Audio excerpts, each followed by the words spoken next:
அக்கடே கல்லுப்பாலம் கோயில் திருவிழாமக்கா திருவிழாய்க்கு ஊர்வலம் பார்க்க போனோம்க்கா. நானும் எங்கள் வீட்டோட கோயிலெல்லாம் சேர்ந்து போனோம்க்கா. உண்மையில மக்கா வேற லெவல் கோயிலில் விட்டு இந்த சீரியலாக இருக்கட்டும் ஊர்வலமாக இருக்கட்டும் சத்தியமாக வச்சுனேன் வேற லெவலு சும்மா தாழ்த்து விட்டு இருந்தோம். எல்லாமே சீரியலாம் சும்மா அந்த மரத்துல எல்லாம் போட்டு ஜெகுஜோதே ஜோலிச்சு அந்த அளவுக்கு இருந்து மக்கா. ஊர்வலம் அதே ஊர் தான் மக்கா சூப்பராக இருந்து இந்த வாயில நெருப்பு வைக்க தெரியுமாட்டாங்க. அதே ஊர் இந்த தலைநண்டல் நெருப்பு வைக்க வச்சு மக்கா அந்த அளவுக்கு நல்லா இருந்து மக்கா. இப்போ என்னன்னா 2 யானை கூட இருந்திருந்தா கொஞ்சம் நல்லா இருக்கு. இப்போ இந்த பண்டு இருந்த ஒரு இப்போ யானை இல்லை ஃபுல்லாக ரேட்டு தான் மக்கா. அதனால ஆகணும் சொல்ல முடியாது. ஆனால் பக்காவாக இருந்து மக்கா பறக்குங்க அப்படி நமக்கா வேற அந்த ஒரு ஃபர்ஸ்ட் ஒரு கிரெயினில் கொண்டு வந்து நமக்கா. அதில் என்ன கூட்டாரம் அந்த தொங்கிட்டு இருந்தேன். சரி மக்கா என்ன கட்டஞ்சிட்டு அப்படி விட்டோம்.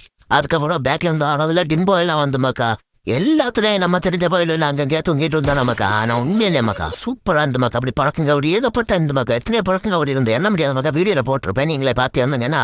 ஆனால் உண்மையிலே மக்கா ஊர்கனம் வேற லெவலு. ஆனால் இதில் என்னன்னா எங்களுக்கு என்னன்னா இந்த டிஜே வண்டி உண்டு தெரியுமா. அதுக்கு கூட அந்த பேப்பர் ஷூட்ரு அந்த பேப்பர் எல்லாம் பறக்க வச்சு தெரியுமா ஓடுனா அந்த சம்பவம் கொண்டு வந்தோம். அதை கடைசியில் கோயிலை கிட்டன்ட்டு அதை வேண்டிட்டு போச்சுணும்.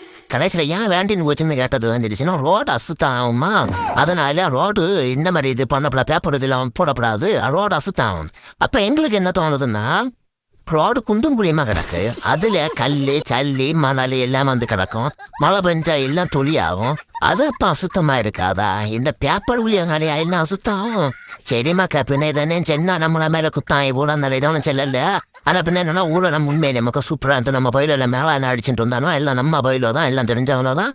அடுத்தது நேரம் கோயிலை கிட்ட போச்சு மக்கா. கோயிலை கிட்ட போனாலும் கிரெயினை தூக்கி பொக்கி விட்டு நமக்கு பொக்கி விட்டு அப்படி சுற்றுணும். அதெல்லாம் பார்க்க வேற லெவல்னா வேற லெவலில் இருந்து மக்கா. கடைசியில் எல்லாமே முடிஞ்ச மக்கா. முடிஞ்சுன்னு நாங்களாம் அடுத்த உடனே கிளம்புனா கூட தீமிதி பூண்டு மக்கா. நாங்கள் பார்க்க நிற்கல. நாங்கள் அடுத்த உடனே கிளம்புனா மக்கா.